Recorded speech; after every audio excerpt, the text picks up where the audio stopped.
So welcome back. So now we have our Angular app still running with this new title. Let's try and maybe just add a simple list of courses here using a loop.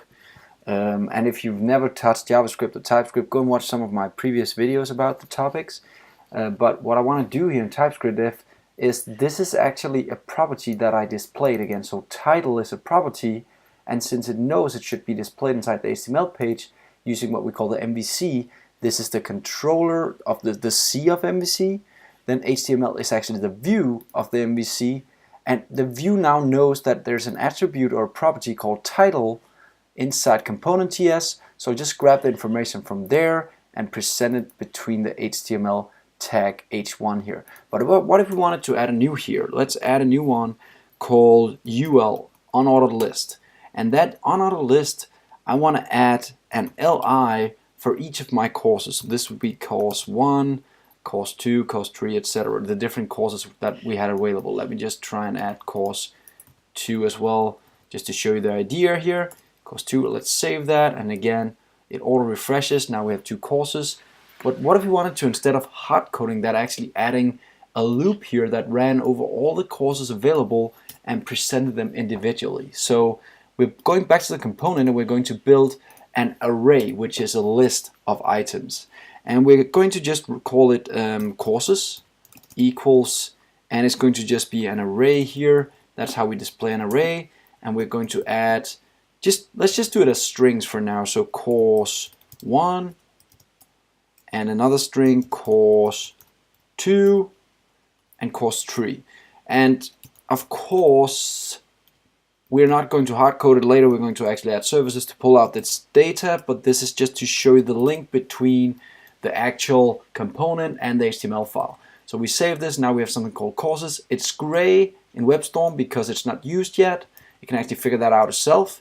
So if we go into the HTML file, we now need to run over all of the courses inside this courses property and then present the information for each of them inside this LI right here. But how do we find out how we can do that, how we can make a loop?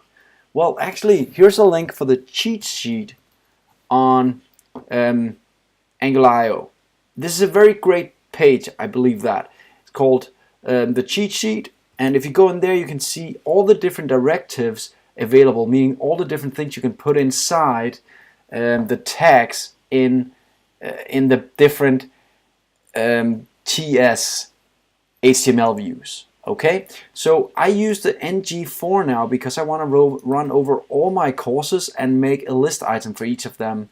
Don't worry, as we do this more, it'll make sense. But I kind of just put in, I want to make a list here for each of the items inside, and now I have to put in the right name, courses. Let's go back here, courses, create an item, and let's just call it course here.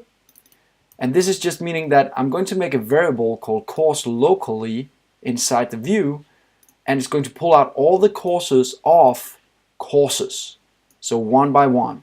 And for each of them, I want to present the information inside the course, so I'll just write course right here. So this matches this guy, this matches this guy. And now you notice that now it's actually unused, so there's not the curly brackets below, or the squiggly line below. And this explains that there are going to be multiple of these LI item that's being pulled from the courses list. Let's save this and see if it actually worked.